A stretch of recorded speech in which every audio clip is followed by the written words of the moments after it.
to another video. Today we're reviewing Ant-Man. This one came out in 2015, and it is, of course, another entry in the Marvel Cinematic Universe, and stars Paul Rudd, and was directed by Peyton Reed. Now, before we start, don't forget that like button, subscribe to the post notification bell so you can get notified for every video. Let's just start. Let's start talking about the good. So, all the actors and actresses in this film, I thought they did a pretty good job. Paul Rudd did a fantastic job as Ant-Man. I thought Michael Pena was a great addition to the Marvel Cinematic Universe. He was very good in this film. He was funny. I wish they would have used him more in the Marvel Cinematic Universe, but of course we're focusing on Ant-Man, so I thought he was fantastic. He was very funny, and he did a great job as the friend of Scott Lang. There are a lot of hilarious sequences within this film. Of course, all of them mostly having to do with Paul Rudd's character, but there are many sequences where Michael Pena's character is very funny as well.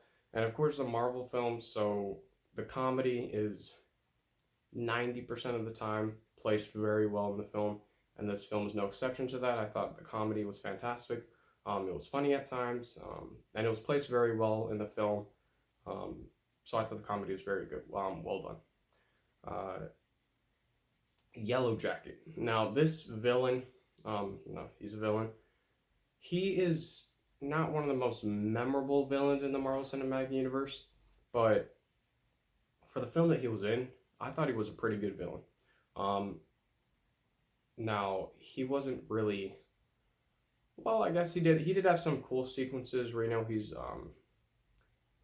taking the suit and all stuff, the Yellow Jacket suit, him fighting Ant-Man. I love those sequences, and especially in the third act of the film, the final battle between Ant-Man and Yellow Jacket. I think Peyton Reed did a very good job with that sequence because it looks fantastic, and it's sort of funny how when they turn small into life-size ants, and the train is coming. I love that sequence because, of course, the train is big to them, but not to us.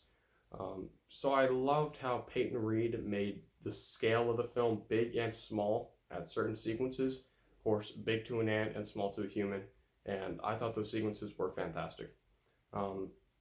The action sequences, of course, is a Marvel film, so you cannot have a Marvel film without great action sequences or any action sequence. And this film, I think the action sequences were fun and very entertaining. It's not some of the best action sequences out of a Marvel film, but it's good enough. It was entertaining and it was fun. That's all the good that I have. Now to move on to the bad.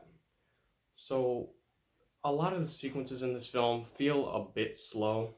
I think the director could have cut some sequences out of this film and made it pick up a little more. Because there are some sequences that drag in the second act of the film. First act of the film I thought was pretty good. It introduces a great villain for this type of film. I thought the introduction of Ant-Man was fantastic, and the other characters were very well done as well.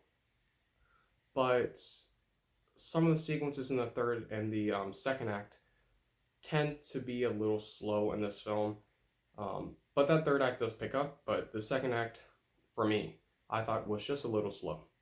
That's about it. Ant-Man was a fun enough entry in the Marvel Cinematic Universe. Definitely not one of the best Marvel films, but it's a decent and fun enough Marvel film that I think you can enjoy.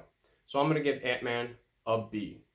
Thank you for watching. Don't forget to hit that like button, subscribe to the post notification bell so you can get notified for every video. I'm Peter. Thanks for watching.